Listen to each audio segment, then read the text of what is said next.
وصحبه أجمعين. الله أكبر ولله الحمد. اللهم اجعل جمعنا هذا جمعا مرحوما واجعل تفرقنا من بعده تفرقا معصوما ولا تجعل فينا ولا منا شقيا ولا محروما. اللهم تقبل منا إنك أنت السميع العليم وتب علينا إنك أنت التواب الرحيم. Before I start, is my voice clear in the back, inshallah? Even if I talk like this, it's good? Okay.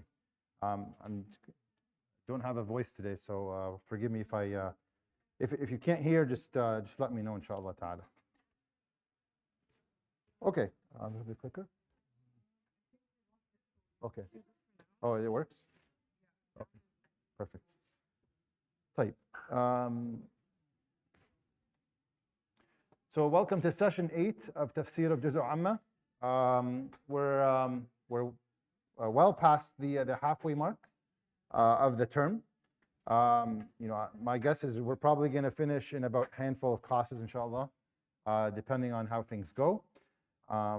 We are in the shorter surah, so we're going to be covering, inshallah ta'ala, more than one surah every class. I don't want to do more than 2 because then I feel like I'm just cramming for the sake of cramming.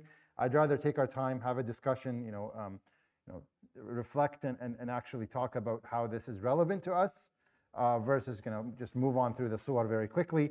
So I'll try to keep it to 2, maybe maximum 3, but no more than that, inshallah. Okay, so I do have the attendance sheet for the first time, maybe the beginning of the class. So during, well, I don't think we're going to have a break today because it's 2 short surahs that we'll be covering. So please make sure you put your name if you're a credit student, or if you're an audit student and you don't have access to the Google Classroom, please make sure we have your email so that you have access to the recordings. You will need the recordings if you missed anything or if you wanted to review something because the midterm, inshallah, is coming.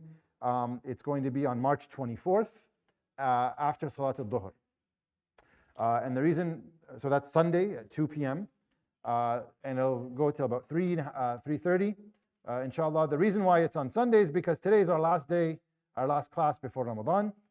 So كل عام وأنتم بخير. May Allah subhanahu wa ta'ala grant us the ability to, or the opportunity to enter into Ramadan with health and iman, inshallah ta'ala. So this is our last class on Tuesday.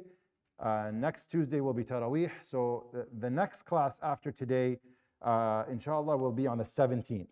The 17th. So not this Sunday, it'll be too close, 5 days apart. I'll give you guys till the next Sunday, inshallah.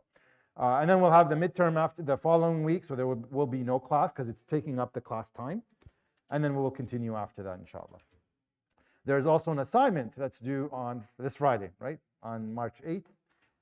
If you're a credit student, you must complete it. If you are an audit or even just attending as an observant and you want to do it, you're more than welcome to. It's for your benefit, inshallah.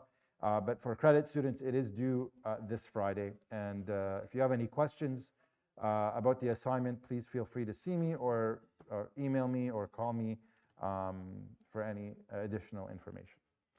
Any questions before we proceed, inshallah, with the tafsir tonight? Okay. So tonight, inshallah ta'ala, we're going to be covering 2, again, very powerful surahs. They're very short. Juz' Amma, as we already said, is a summary of the Quran. If you're going to study any juz' in the Quran, Juz' Amma contains the summary of the message of the Quran and the message of Islam. And so that's probably the best starting point into learning the Quran and what it means. That's reason number 1, because each surah comes with a concept, and there's, this is the juz' that contains the most surah. And so each surah is like a small pill that contains a complete concept for us to be able to learn and live by. That's number 1 reason why we should learn Juz' Amma, the tafsir. The second reason is because I'm sure that this is the juz' that most people have memorized. If I would say if anyone knows any Quran, it's probably from this juz'. So these are the surah that we read on a daily basis, whether it's in salah or out of salah. So it's important that we know what they mean so that it helps us with our khushu' and our connection with Allah subhanahu wa ta'ala. There's really, it's not in our best interest to be reading Quran and not know what it means.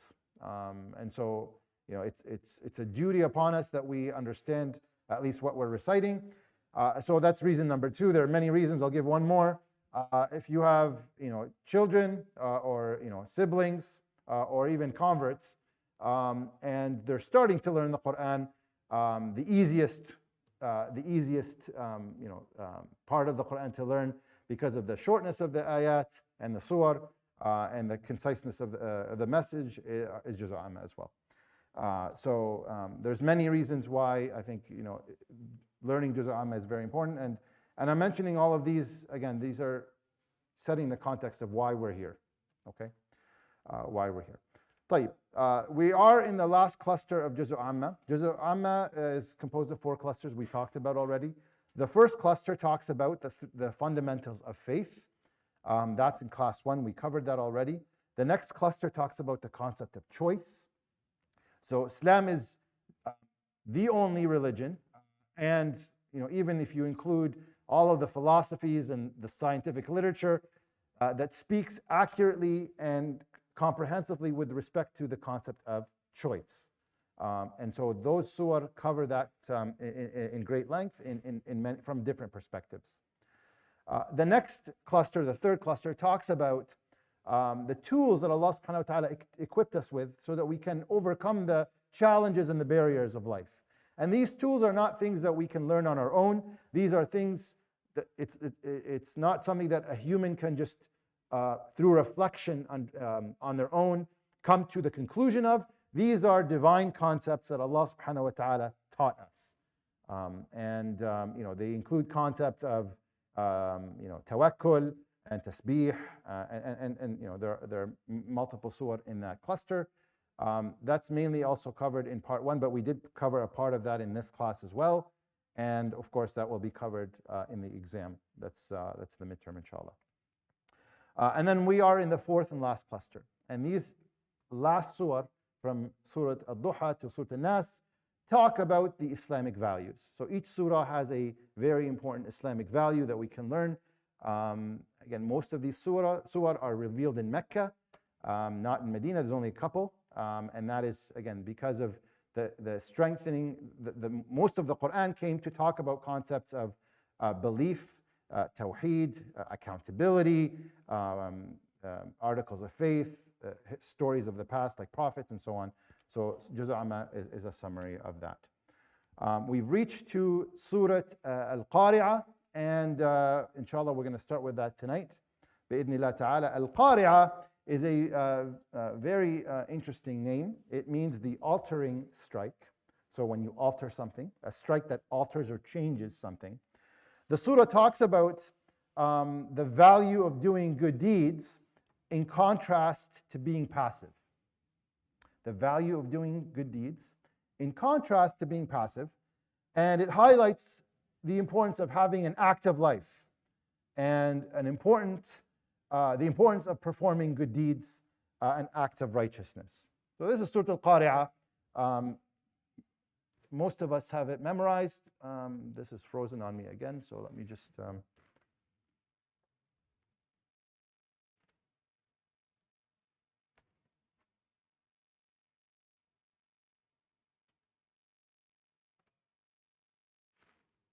There we go.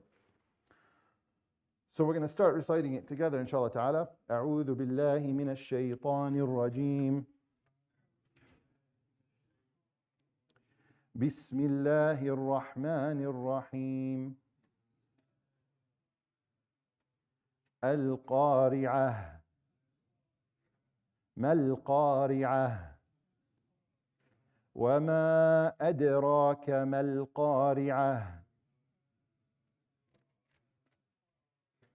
So Allah subhanahu wa ta'ala starts this surah in a very unique way. There's only one other surah that starts this way.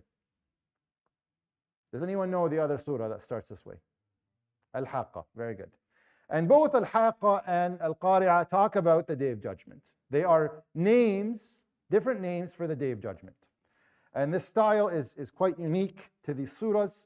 And if you actually contemplate the first ayah, Al-Qari'ah, is that a complete sentence? It's one word. It's not a complete sentence. Yet Allah subhanahu wa ta'ala uses the style to get our attention that this is something very important. And even with the rhetoric that's used or the style that's used, al-qari'ah, mal-qari'ah, and what do you know of al-qari'ah? Okay, and I'll talk about what qari'ah means very shortly, inshallah.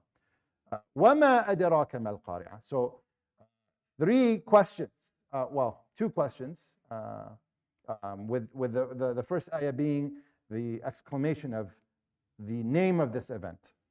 Now, the surah is it's called Al-Qari'ah, and that's the I think the most prominent name. I don't know of any other names that I've come across in a tafsir, but it does talk about the Day of Judgment, again in a unique from a unique perspective.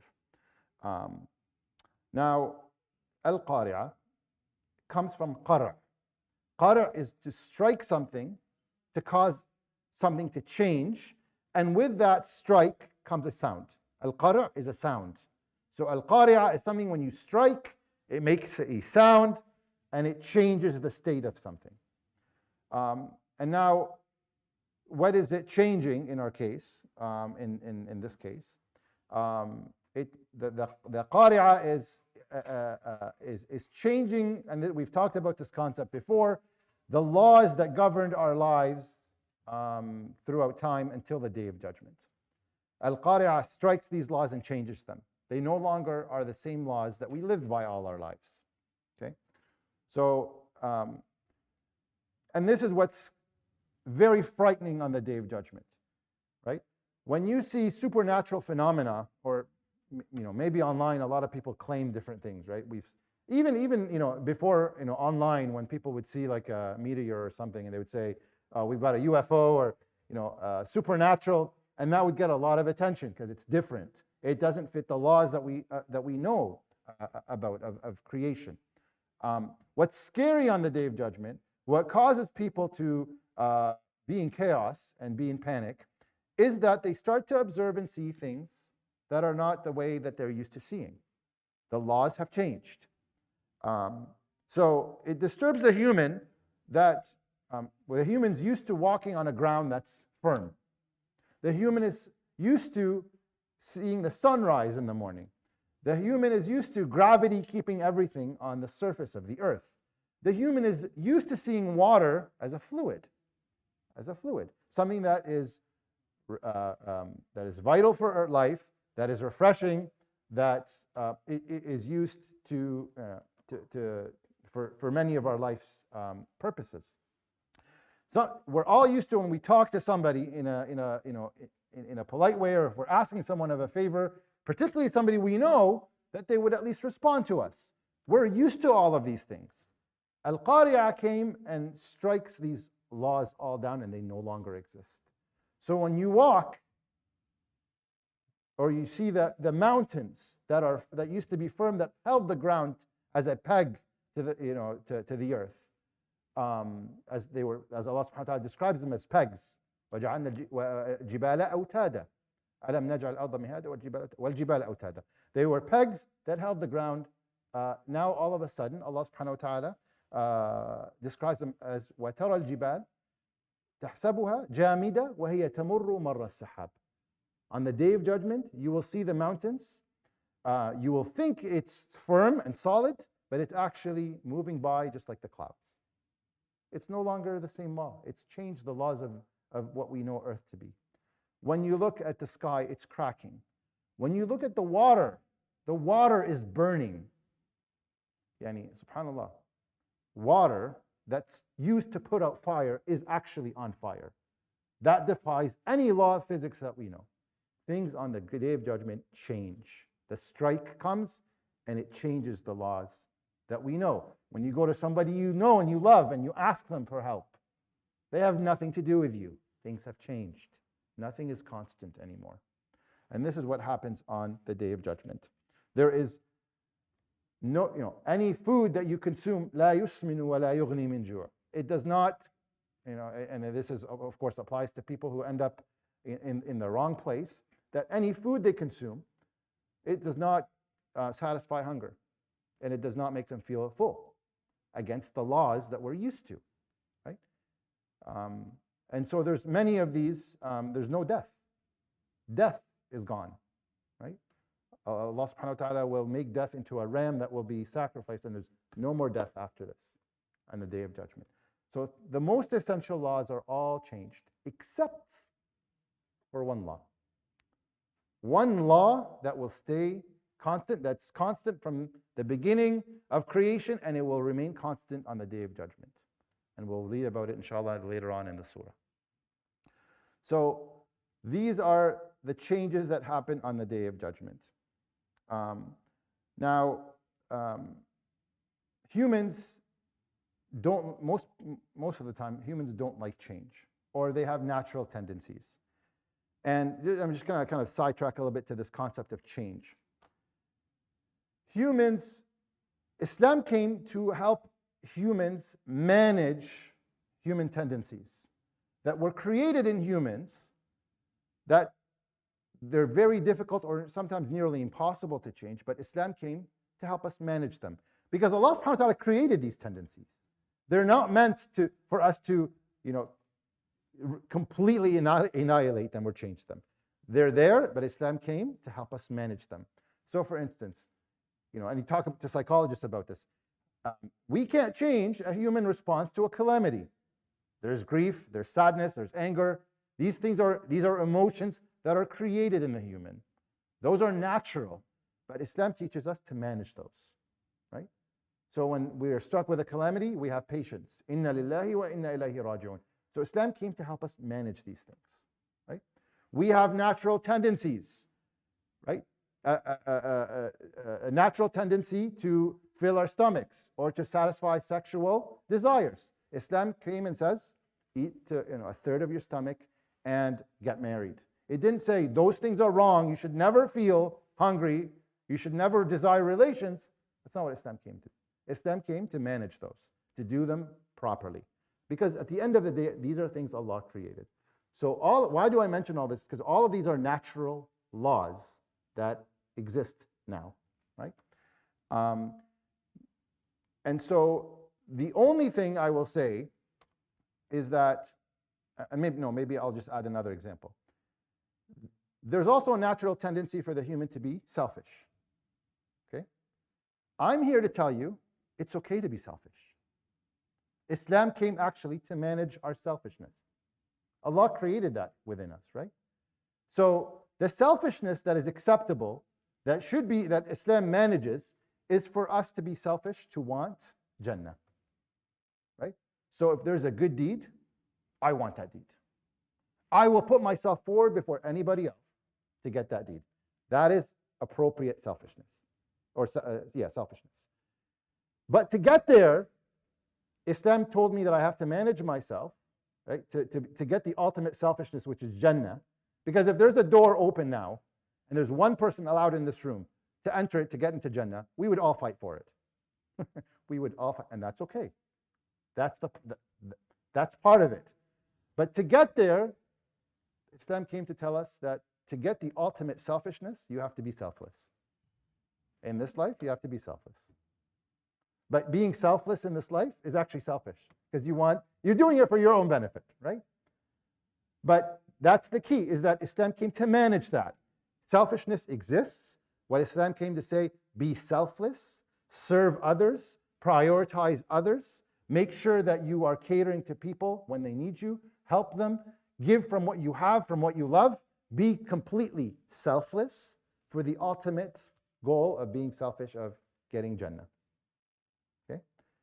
A beautiful story of this is Jabir and Abdullah radiallahu anhuma. Abdullah was the father of Jabir. Does anyone know this story? Jabir had 9 sisters. And the Prophet ﷺ was going to go with the army for jihad. And Abdullah, who was about 80 years old at the time, him and his son are basically, going back and forth. No, I want to go. No, I want to go. So they basically, I don't know if they drew straws or what it was, but it came out that the father was going to go. Abdullah was going to go, and Jabir had to stay behind and take care of his 9 sisters. And so his father told him, if it was anything else, my son, I would give it to you. If it was anything else, I would have prioritized you over me. But not Jannah. Not Jannah. Okay? So Abdullah radiallahu anh was martyred. And of course, the news reached Jabir, and he started to weep. Now he's obviously responsible for his 9 sisters. And the Prophet ﷺ told Jabir radiallahu anh, when he told him the news that Abdullah, his father, was martyred, he said to him, "Ibkihi aw la tabkih. ما زالت الملائكة تذله بجناحيها." So cry or don't cry, the angels will continue to provide shade for your father under their wings. حتى وصل إلى السماء السابعة, until he reaches to the 7th heaven. فكلمه الله كفاحا, that Allah subhanahu wa ta'ala starts to talk to him directly, دون ترجمان, without any translator in between.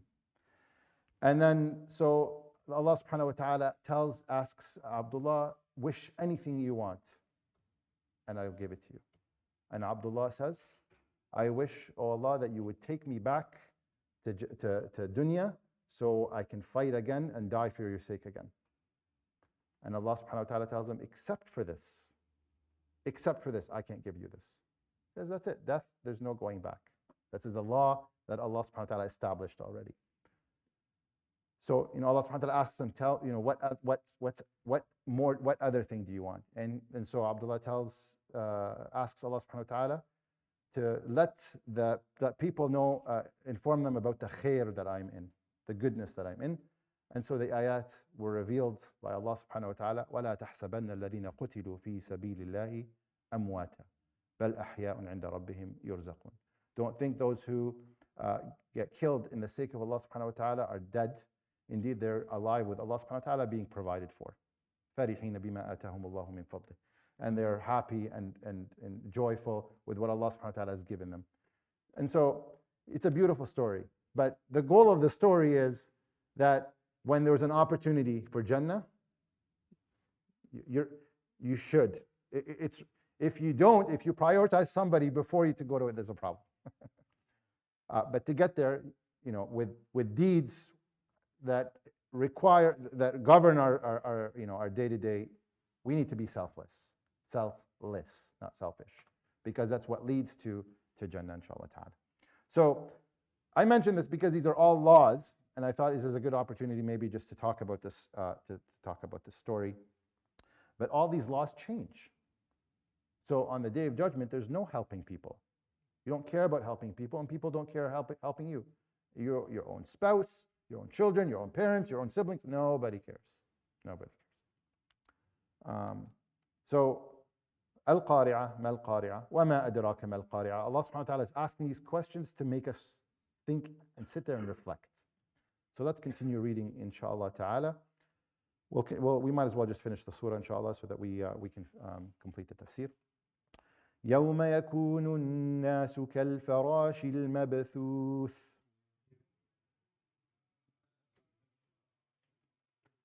وتكون الجبال كالعهن المنفوش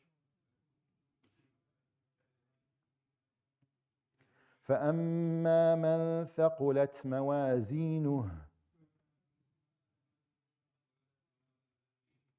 فهو في عيشة راضية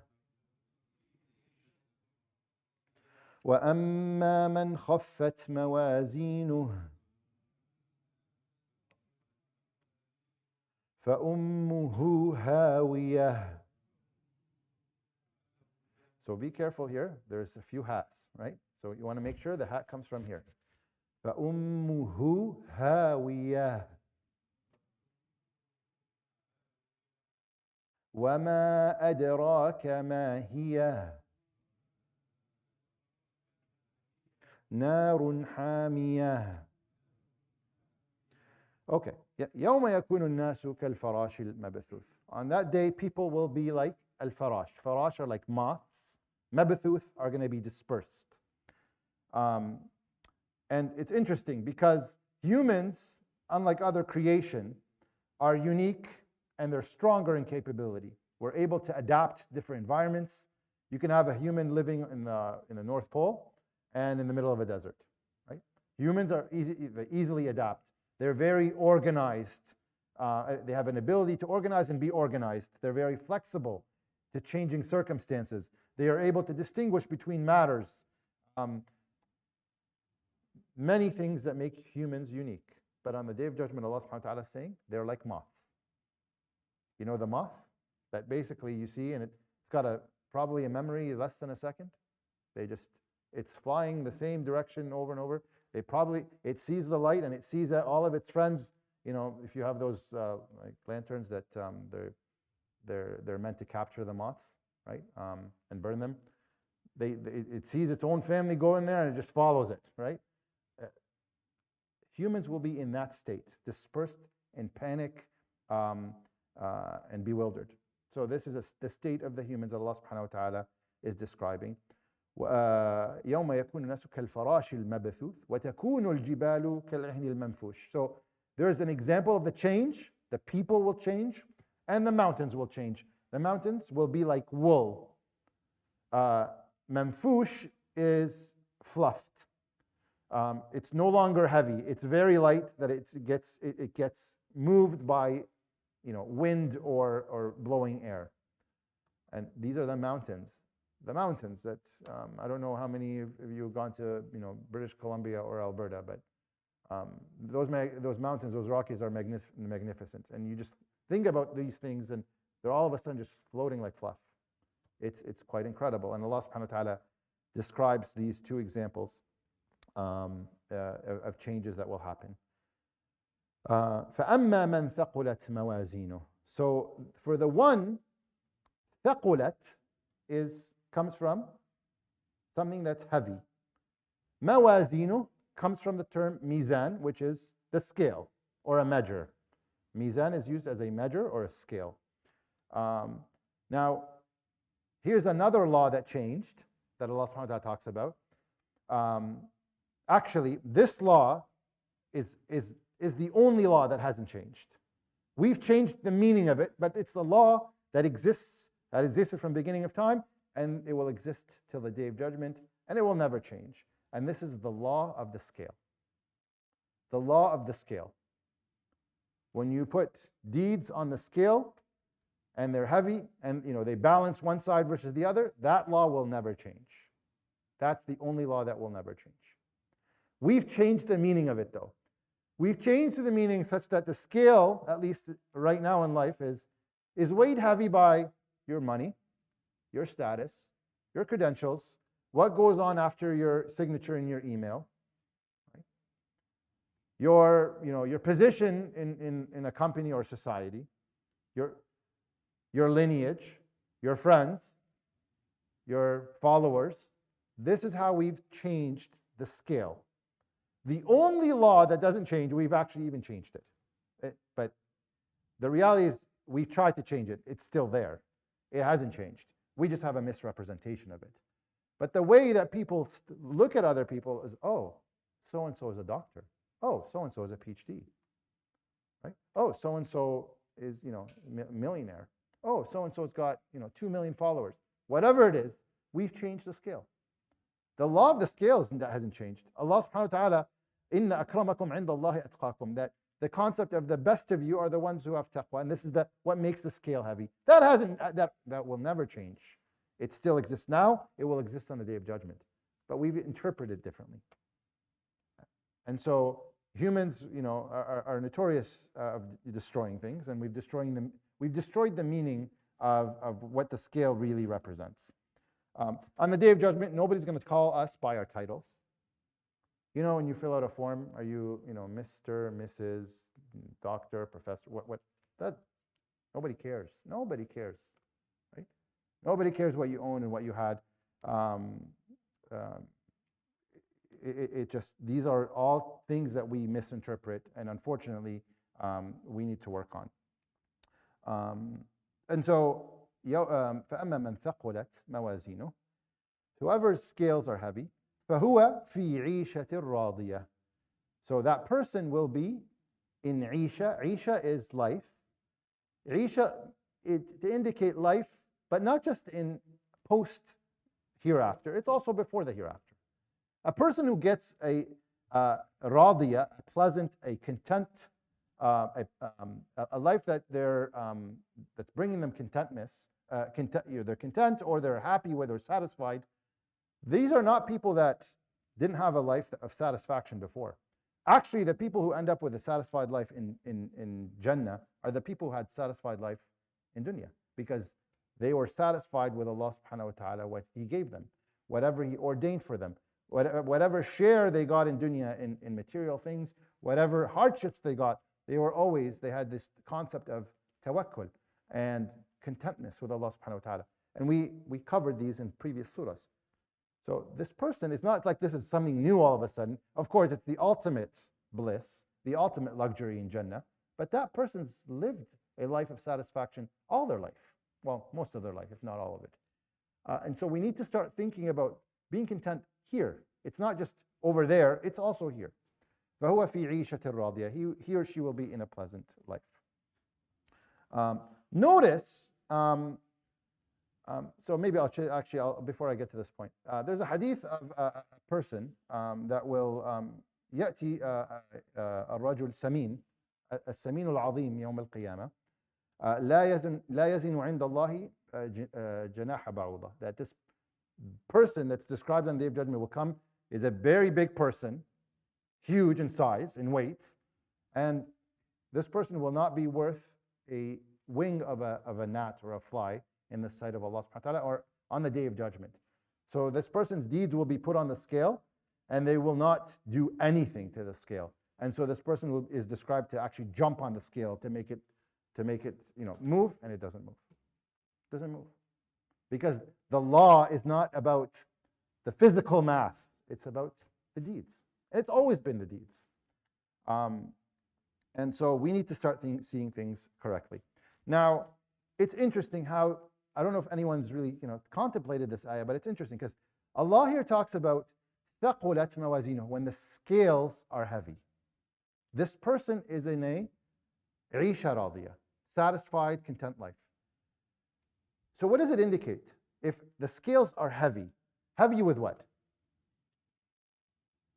Good deeds. It doesn't imply bad deeds. Where's the other scale though?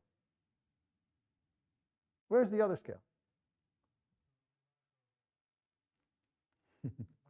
So the way scales are described in the Quran, it's described from the perspective of the good deeds, not the bad deeds. Although there's a scale, it's a scale, there's good and bad. But when it says it's heavy, heavy is indicating that there's a lot of good deeds. Light means not enough good deeds. And so some interpretations on why that is the case, obviously one of them is that Allah subhanahu wa ta'ala wants us to see the scales in terms of good, so that we can appreciate the value of good. So when you do something, this weighs something on my balance. The other perspective, and it's not that they're opposing, they're complementary, is that كل ابن آدم خطاء, that every person, the default is that every person makes mistakes and sins. So really, that side of the balance, I mean, people will have something on it, except of course those وَخَيْرُ الْخَطَّائِينَ التَّوَّابُونَ, the people who, the best of those who sin and make mistakes are the ones who ask Allah subhanahu wa ta'ala for forgiveness. So yes, and Allah subhanahu wa ta'ala wipes out deeds, and we are approaching a month of where Allah subhanahu wa ta'ala wipes out deeds. So I ask Allah subhanahu wa ta'ala to wipe all our deeds out, our evil deeds. But the point is that this is there by default. So the description of heaviness applies to the good, not the bad. Okay? So that's just a little bit of commentary. I'll also kind of mention a quick hadith by Abu Hurairah radiallahu anhu, that the Prophet ﷺ said, to whoever has oppressed another person concerning his or her reputation or anything else, should beg that person to forgive him or her before the Day of Judgment, where there will be no money to compensate for wrong deeds. So if that person has good deeds and they don't work things out in dunya, well, guess what happens to those good deeds? Those good deeds are taken from the person who oppressed and are given to the ones who were, was oppressed. So the oppressor to the oppressed. And what if that person that oppressed doesn't have any more good deeds because they oppressed many people and they gave them all out? Well, then that person gets to take on the oppressed's sins or bad deeds. So, work things out with people. Don't let them, don't leave on bad terms. If there's any beef between anybody, particularly Ramadan is coming, and we all want forgiveness of Allah subhanahu wa ta'ala, we need to overcome our egos and let them go. Really, it's not worth it. It really isn't worth it. That's a kind of side comment for the tafsir. Let's continue, inshallah ta'ala. وَأَمَّا مَنْ خَفَّتْ مَوَازِينُهُ. And so whoever's scales are light, again, this is reference to the good deeds. فَأُمُّهُ هَاوِيَةٌ. Now, ummuhu comes from which means mother. Okay? In Arabic, the term mother of something is to emphasize or exaggerate something. Okay? So you could say fulan faqir, this person is poor, or you can say fulan ummuhu faqira, like this person, their mom is poor. It's just to describe like how poor they are. Okay, so it's used for emphasis of a meaning. فَأُمُّهُ هَاوِيَةٌ. So ummuhu hawiya. What's hawiya mean? Hawiya is the person will be in the worst places and in the worst circumstances. Makan yahwi fi. So hawiya comes from yahwi, a place where someone yahwi means a place that doesn't have an end. There's no ending. You just go. You just keep going. There's no end in sight. And so فَأُمُّهُ hawiya, to emphasize that this person's destination is a terrible one. It has no end. And so what is that? What hawiya where? What does that mean? وَمَا أَدْرَاكَ مَا هِيَ. The question is, and what do you know of it? It is narun hamiya. It is, وَالْعِيَاذُ بِاللَّهِ, a fire that is intensely hot. So the only law that will stay on the Day of Judgment after the qari'ah strikes is the law of the scale. It will not change. The scales are the scales. And those are very precise, extremely precise, that even we covered already, subhanAllah, last week. فَمَنْ يَعْمَلْ مِثْقَالَ ذَرَّةٍ خَيْرًا يَرَى وَمَنْ يَعْمَلْ مِثْقَالَ ذَرَّةٍ شَرًّا يَرَى. And actually, to me, I appreciate this too much. But I work in a research facility, and we use a lot of scales, and we have scales to the 4th decimal place, and that's actually like less than a milligram, 4 decimal places, right? And that's science is incredible. You can measure that down to that. But if now you think about it, that the smallest of deeds, even if it's worth the smallest atom, and what's the smallest atom, by the way? Does anyone know? Hydrogen, right? The smallest atom is hydrogen. Can you imagine a hydrogen atom that you put on a scale and it actually tips the scale? Like incredible precision. Everything is accounted for. And so this is the scale. Talks about the scale. And by the way, do you notice that nobody on the Day of Judgment argues with the scale? They're in denial maybe, but they don't argue about the scale. The scale is truth, and they know it's the truth, and they accept it. Everybody on the Day of Judgment accepts it. There's no arguing. They can try to weasel their way out, and so Allah subhanahu wa ta'ala will put a veil on people's mouths that try to lie their way through, and Allah subhanahu wa ta'ala will command their limbs to speak on their behalf. And so, but everybody accepts their fate on the Day of Judgment. That's it. It's the truth, and there's no arguing or going against it. Just also a note, the ending is beautiful, how the ayat end. وَمَا أَدْرَاكَ مَا هِيَهْ نَارٌ حَامِيَةٌ. The way it ends, also, if you think about another surah that does this, is Surah Al-Haqqa. هَاؤُمُ اقْرَءُوا كِتَابِيَهْ إِنِّي ظَنَنْتُ أَنِّي مُلَاقٍ حِسَابِيَهْ فَهُوَ فِي عِيشَةٍ رَاضِيَةٍ. This ending is also for emphasis. So my hisab, my book, my kitab, it's to emphasize, and so it's also using that beautiful style in the surah. Any questions before we move on to the next surah, inshallah? Yes, go ahead. Not really it's related, but Hawa, Hawa doesn't have end. Is that related to Hawa? So like desire also doesn't have end? It's interesting. Linguistically, I'm not a linguist, by the way, but it does come from the same root. Yahwi and Hawa come from the same root. Yes, so there is no, your desire is never satisfied. Absolutely, it's never satisfied. Um, it's an interesting reflection. I just can't confirm if that's the true meaning. But Jazakallah khair. Yes.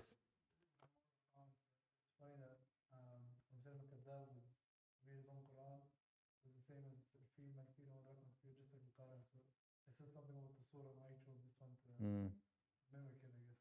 Yeah, well, people try to mimic it in different ways.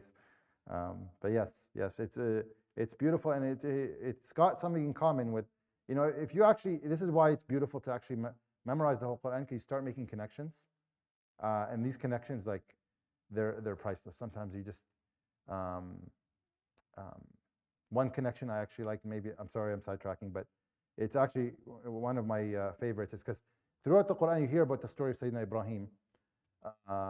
And so one of the, without taking too much time, in Surah, I believe in Al-Qasas, no, it's not Qasas, sorry, it's Shu'ara. In Surah Al-Shu'ara, Allah subhanahu wa ta'ala ends the story of Sayyidina Ibrahim with وَلَا تُخْزِنِي يَوْمَ يُبْعَثُونَ يَوْمَ لَا يَنْفَعُ مَالٌ وَلَا بَنُونَ إِلَّا مَنْ أَتَى اللَّهَ بِقَلْبٍ سَلِيمٍ, except whoever comes to Allah with a pure heart, قَلْبٍ سَلِيم. The next time the story of Sayyidina Ibrahim is mentioned, وَاتْلُ عَلَيْهِمْ نَبَأَ إِبْرَاهِيمَ إِذْ جَاءَ رَبَّهُ بِقَلْبٍ سَلِيم.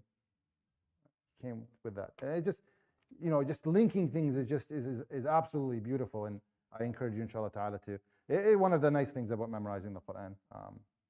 We'll leave it there, inshallah. So we'll move on to the next surah.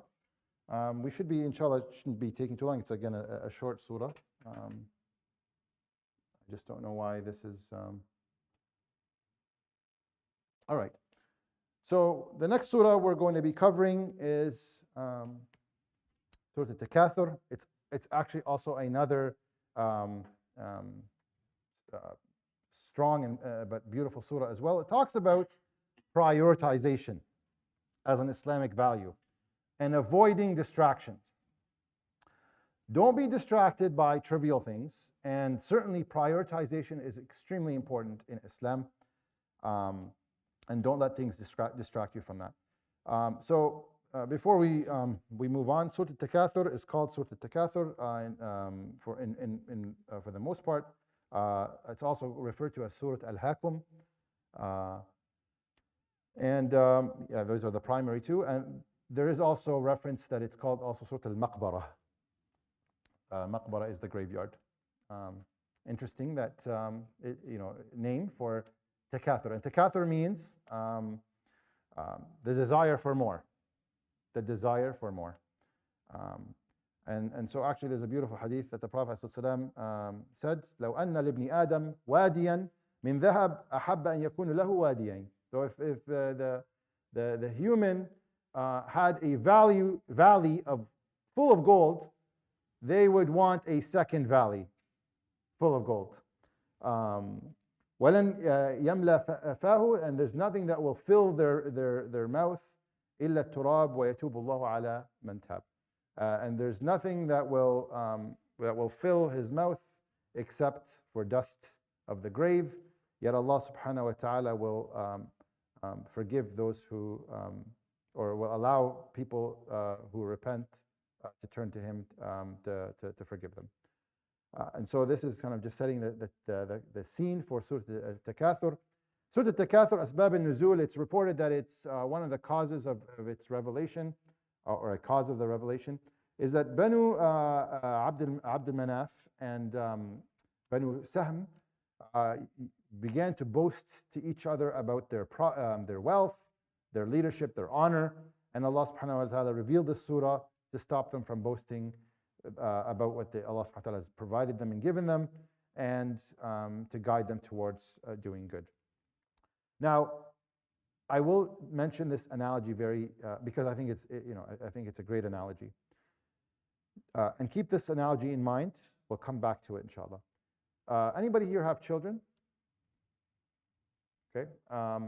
Or siblings, or this has been used by their parents on them.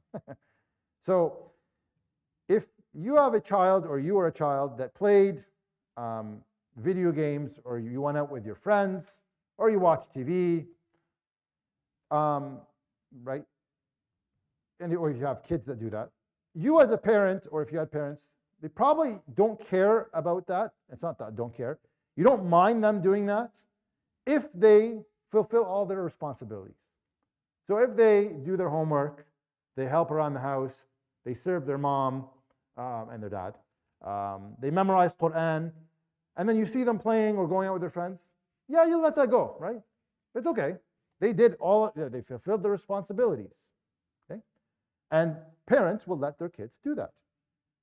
But if their child doesn't fulfill their responsibility, doesn't memorize the Quran, leaves their room messy, doesn't do their homework, and you see them playing, then the parent will, will give a few words every time they see them doing that, over and over, until the child just feels like my parents are suffocating me. They comment on everything I do, right?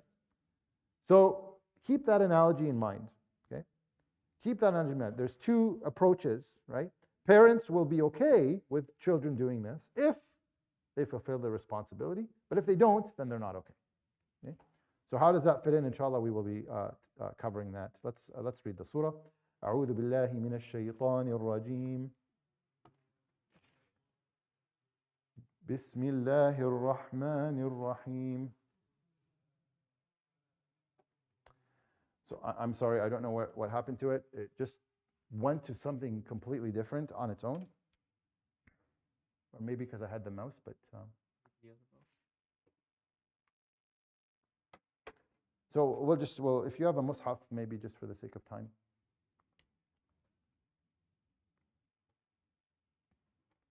Perfect. Just one more. Jazakallah khair. That's the only slide we have here. ألهاكم التكاثر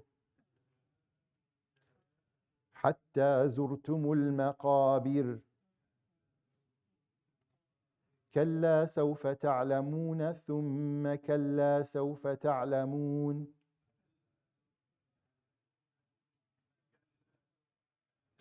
Okay, so ألهاكم التكاثر. ألهاكم comes from lahu.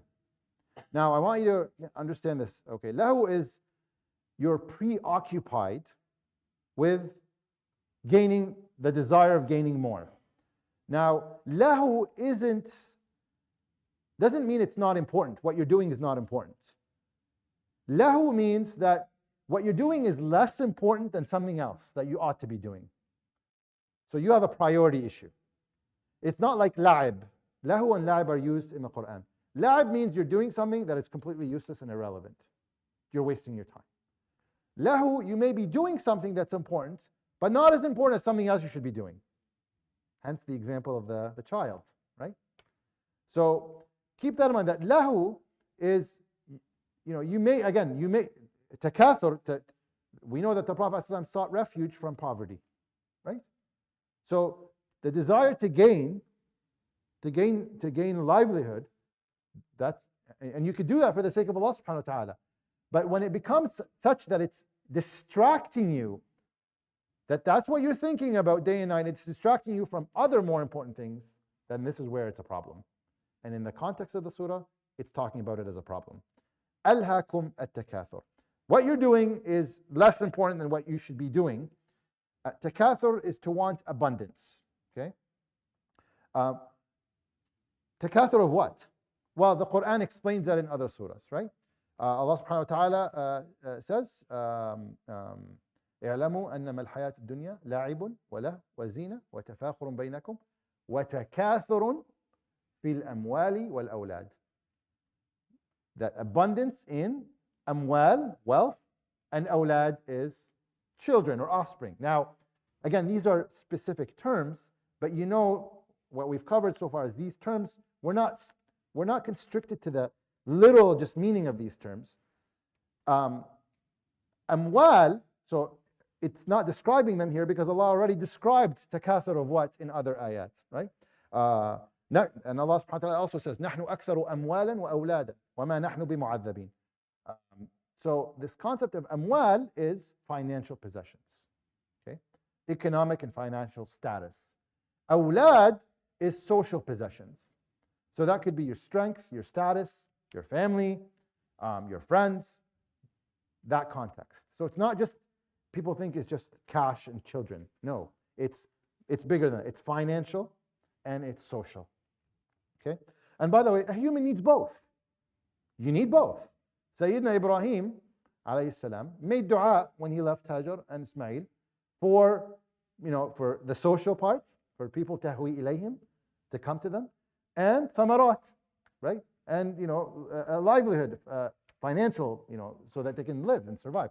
So a human needs both. The problem is when these become your distraction. Okay?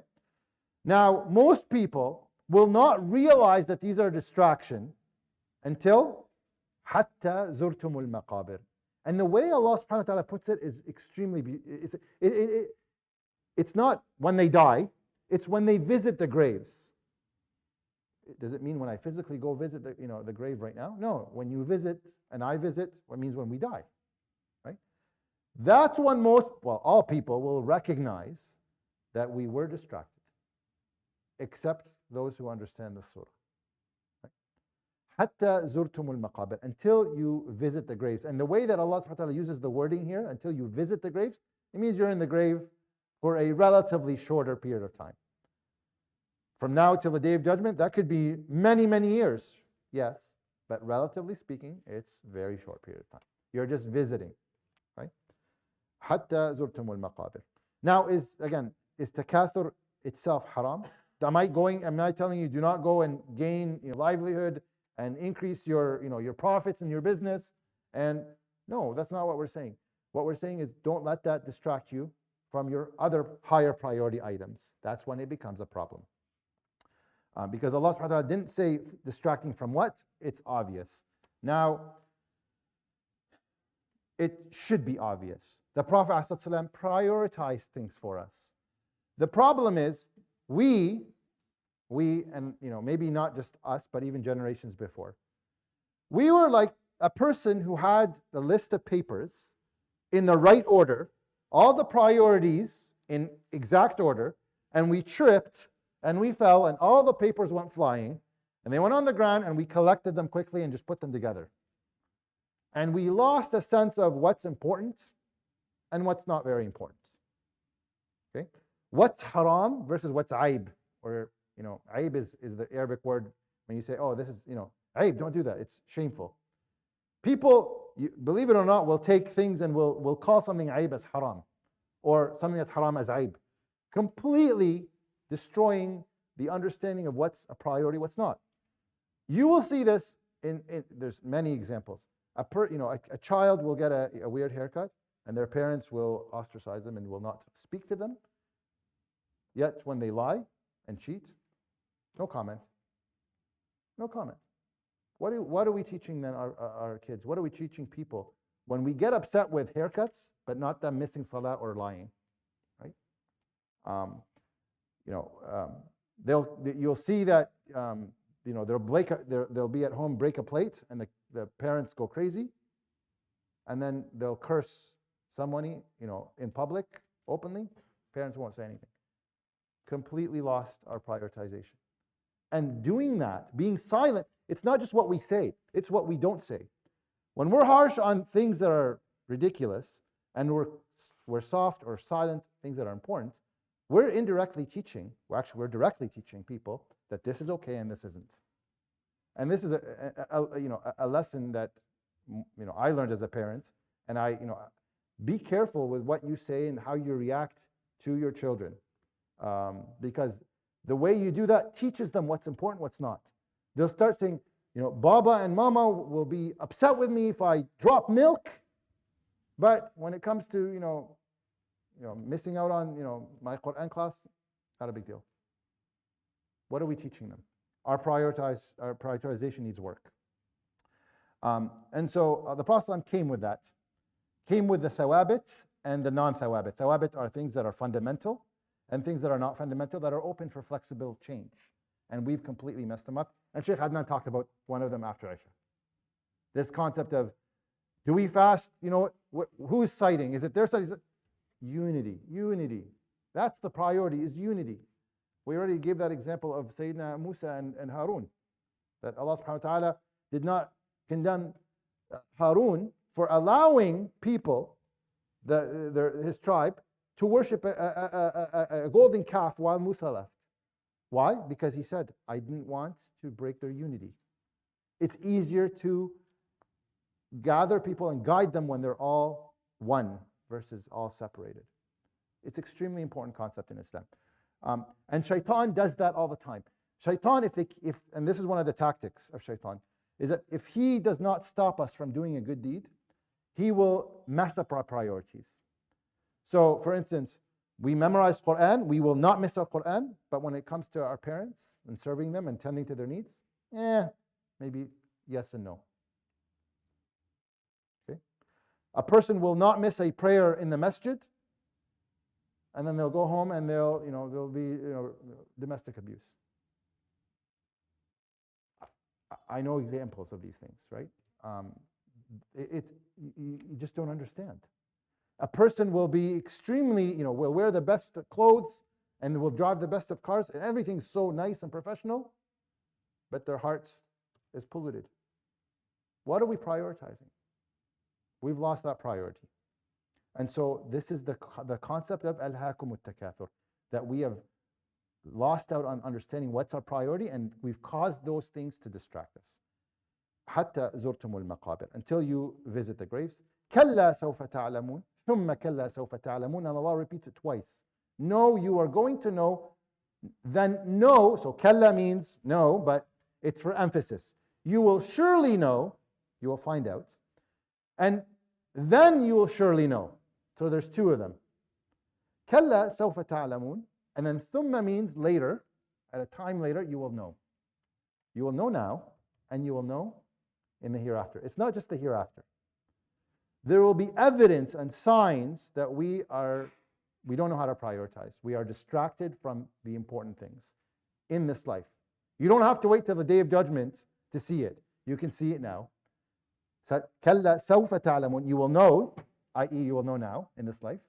ثم كلا, كلا again for emphasis, you will find out surely in the day of judgment.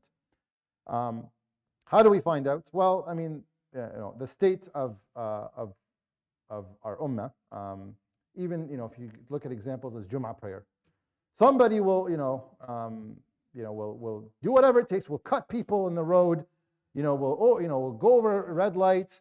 They will park and block people from leaving the masjid. They will park in the handicapped. And you say, why are you doing all that? Oh, I have to catch prayer. I have to catch Jum'ah from the beginning. And you harmed other people. You put them at risk. You blocked, people that may need to leave. And we probably all have examples where we come out of Jum'ah, people are needing to leave and they're stuck because somebody parked inappropriately. And all because what? I need to preserve my Jum'ah. You need to preserve your Jum'ah, but you don't realize and understand that how you get to Jum'ah is as important as Jum'ah itself, and how much harm, you could destroy your Jum'ah just harming people. And we see it, so we know we don't have our priorities straight. And this is just one of many examples. So كلا سوف تعلمون ثم كلا سوف تعلمون. We'll continue inshallah just for the sake of time. I will say one more example. So there's a lot of examples where you see that there are people that don't like tadayyun, people who are practicing Islam. There's a negative connotation. There's people like that.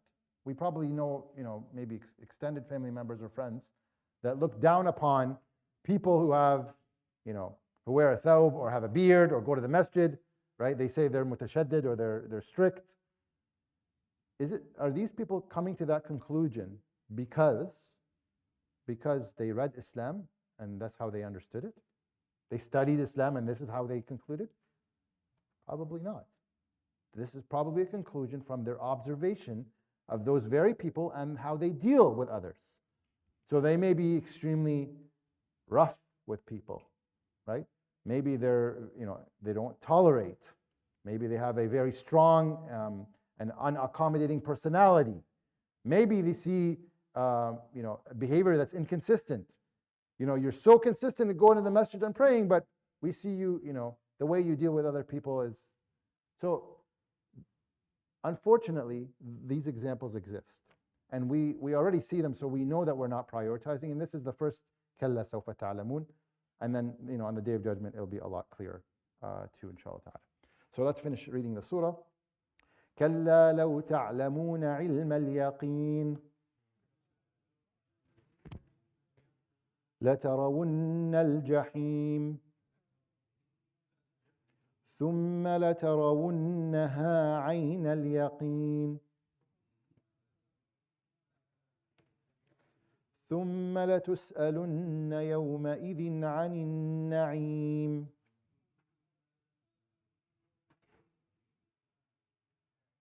كلا لو تعلمون علم اليقين. كلا لو تعلمون, if you know علم اليقين. Now yaqeen, or certainty, is of 4 levels. There's yaqeen, certainty, and you have the certainty, but it's higher than doubt. So there's a level of doubt, but you're above that doubt. You've cleared doubt. That's yaqeen. The second level is ilm al-yaqeen, which is what this ayah is talking about, the first ayah that we read in this section. So ilm al-yaqeen is certainty based on ilm, based on knowledge, based on facts. So you and I know about the Day of Judgment, the hellfire and paradise. We know about them because of knowledge and facts, right? So that is ilm al-yaqeen, certainty based on knowledge. The next level above that is ayn al-yaqeen, which is later on in the surah. Ayn al-yaqeen includes the knowledge and facts that give somebody certainty, but also at least one of the other senses. So ayn is to see. When you see something and you already know about it, that's a different experience, right? That's a different level of certainty. So you may have read about something all your life, and then when you see it, for example, the Kaaba, right? When you first see the Kaaba, it's what the knowledge that you had of it. Yes, you knew it was there, you were certain it was there, but when you see it, it's different. It's different. And it brings about certain emotions. But you've known about the Kaaba and how it looks like. You've seen millions of images of it, but when you see it in real life, it's different. Ayn al-yaqeen. And then the last level is haqq al-yaqeen. This is like you have experienced or lived it. It's not just know it about knowledge and facts. It's not about observing it with one of your 5 senses. You've actually experienced and lived it. That's haqq al-yaqeen. So Allah subhanahu wa ta'ala is saying, كَلَّا لَوْ تَعْلَمُونَ عِلْمَ الْيَقِينِ. That كَلَّا, if you knew the knowledge of yaqeen, the certainty that comes with knowledge and facts. And that's it. It seems like an incomplete sentence. And that's the beauty of the Quran, by the way, that Allah doesn't finish sentences because meaning is obvious. If I knew that, if I had the knowledge of certainty, the certainty because of knowledge and facts, then what? Then you wouldn't have been distracted. Then you wouldn't have alhaakum at-takathur. If you had that knowledge. So Allah subhanahu wa ta'ala is saying, if you had the knowledge and facts of the hereafter, and the fact that there's a priority list, and by the way, be careful, because takathur in the concept of lahu, where you're distracted because you're not doing things in priority sequence, that is, I've told you about it, I've described it to you, that's ilm al-yaqeen. If you only had true certainty of that, then you wouldn't have been distracted. And this brings me to a point that is actually, people don't like to hear. I don't like to say it because obviously, it applies to all of us. But we often justify our sins and our mistakes with weakness. So when we look at, for example, something we shouldn't be looking at, we may say, the first time you could say, I was weak, I fell into it. Or I said something you shouldn't be saying, I was weak and I talked about that person. Okay? But if we do that repetitively, that's not weakness. And this is the scary part. It's not weakness. It's a lack of certainty. It's a lack of certainty. A lack of certainty in accountability. That we were going to be accountable on Day of Judgment. Weakness is if you fall once, but if you continue to do it, and you know that's wrong, then we need to go deeper than justifying we're weak. We need to go check our certainty. Do we have certainty that we are going to be called into account? Do we have certainty that our deeds, and guys, I don't like saying it, because now I feel even the enormous weight on my shoulders that now, like there is no justification I have whatsoever for any of my sins and my mistakes. Right? This is the reality of things. If we repeatedly do something, we can't justify and say we are weak. We have to check our certainty. Our yaqeen is lacking. Our ilm al-yaqeen is lacking. So this is a reminder to me and to everybody, inshallah ta'ala. كَلَّا لَوْ تَعْلَمُونَ عِلْمَ الْيَقِينِ. And then, لَتَرَوُنَّ الْجَحِيمِ. Then you will see the hellfire. And then when you see the hellfire, ثُمَّ لَتَرَوُنَّهَا عَيْنَ الْيَقِينِ. So now, when you see the hellfire, you have added now what certainty? عَيْنَ الْيَقِينِ. You've added one of your senses now. You actually physically see it. And it's different than hearing about it and knowing it exists, but now we see it. Right? كلا لو تعلمون علم اليقين لترون الجحيم. ثم لترونها عين اليقين. And you will see it with a certainty, with physically seeing and adding to that certainty. And the way that Allah subhanahu wa ta'ala uses the لترون ثم لترونها. La is a letter of emphasis or tawqid. It also has a qasm, an oath. It's what we call mahdhuf. It's not explicitly, it's implicit. That Allah subhanahu wa ta'ala is taking an oath. La tarawunnaha. Right? That's an oath. So the lam is a tawqid or emphasis. The implicit oath. The noon at the end of the word, la tarawun, right, is another tawqid. And the shadda on the noon is another. There's 4 tawqeeds, 4 emphasis. La tarawunnaha. You will get the ilm al-yaqeen, or the ayn al-yaqeen. It will be crystal clear. ثُمَّ لَتُسْأَلُنَّ يَوْمَئِذٍ عَنِ النَّعِيمِ. And on that day you will be asked about the na'im, the blessings and the pleasure that you had. Now, is there any problem with having, and sorry, one last thing before I go there. Haqq al-yaqeen, may Allah subhanahu wa ta'ala not give us haqq al-yaqeen in this context, because haqq al-yaqeen means you've experienced, and that means, waliyadu billah, somebody's gone into hellfire. And we ask Allah subhanahu wa ta'ala to not, so, oh Allah, we have ilm al-yaqeen, and that's enough for us. We don't want ayn al-yaqeen with the hellfire, we don't want haqq al-yaqeen definitely, right? The last ayah, ثُمَّ لَتُسْأَلُنَّ يَوْمٍ عَنِ النَّعِيمِ. So that day you will be asked about the na'im. So is there anything wrong with having blessings and na'im? There isn't anything wrong. You will be asked about the na'im though if you did not prioritize and you let that distract you. That's when you'll be asked. You will be asked about the na'im when it comes to not using, you're letting it distract you from what's important. And so I go back to the analogy of the child, right? You only go back to the child. Why are you playing video games? Why are you watching movies? Why are you going with your friends all the time? Only if they don't fulfill their responsibility. Otherwise, yeah, go ahead. You want to hang out with your friends? As long as it's halal, yeah. Go have a good time, right? Because you've done your responsibility. So when are people asked about the na'im on the blessings? In general, if they misuse them and they let them distract them from what's important. And of course, if Allah subhanahu wa ta'ala gave you a blessing and gave me a blessing that we didn't use appropriately, we will be asked about it as well. So this is how the surah ends. And now I'll finish off with this story. The Prophet ﷺ, one time it was Dhuhr time. And Dhuhr time in Mecca, nobody left the house. It's extremely scorching hot. If you ever gone to Mecca, particularly in the summertime, at Dhuhr time, if you actually look from from any of indoors, the windows, you will see people praying in the shadows of buildings, not where the sun is. It's so hot. Okay, so the Prophet ﷺ left his house at that time. That's not a usual time that anybody leaves. And what drove him out was hunger. So as he was looking for food, he ran into Umar and Abu Bakr. And so Umar and Abu Bakr saw him out in this day of time, time of day that nobody goes out. And they asked him, "Oh, Prophet of Allah, what makes you come out at this time?" And he said, the same reason why you're out. They were also looking for food. So they asked him, so what do we do about it? He said, let's go to Ibn al-Haytham. Ibn al-Haytham, radiallahu anhu wardah, was the leader of the Ansar. He was the second pledge, the Aqaba. He was one of the best people, one of the best Sahaba, and he was very wealthy. So they went to his home and they knocked on his door.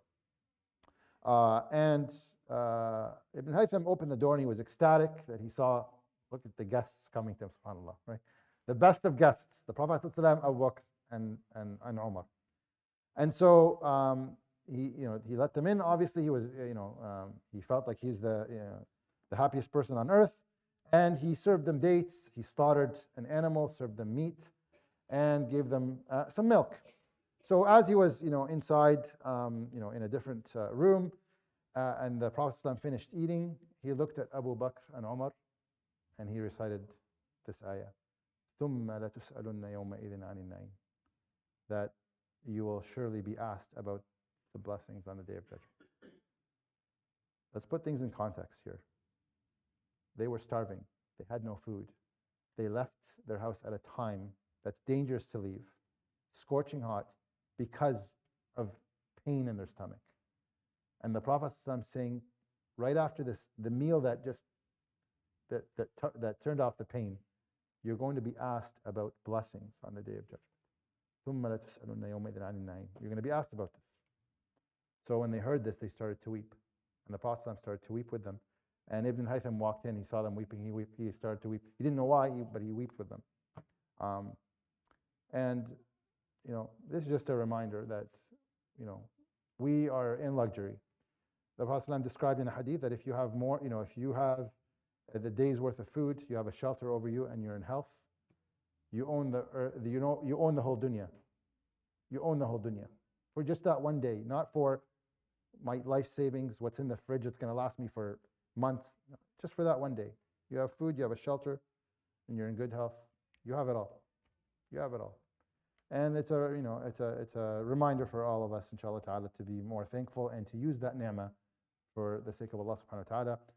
With that, if you can give, obviously Ramadan's the month of giving, but certainly you don't have to wait for Ramadan, because people are in need, particularly people in Gaza. It's a dire situation. If you would like to send money, there are Islamic organizations collecting. Those are mainly going to Rafah. There are, unless you have personal connections that go into Gaza City or even the more dire situation north of Gaza, Shamal Qita Gaza, then or Islamic organizations are not there. If you'd like to give, I can connect you with someone who has connections in there. You could do it different ways. It does cost quite a bit of money to send things there, just because people will risk their lives to get things to the north. So there's going to be fees, but certainly people need it. So if you would like to send some money, may Allah subhanahu wa ta'ala reward you, and certainly your zakah, bi'idhnillah ta'ala.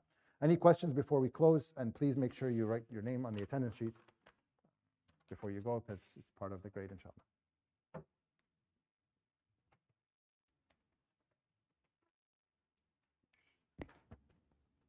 Okay, no questions. So inshallah ta'ala, the next class is not Tuesday, it's the following Sunday, the 17th.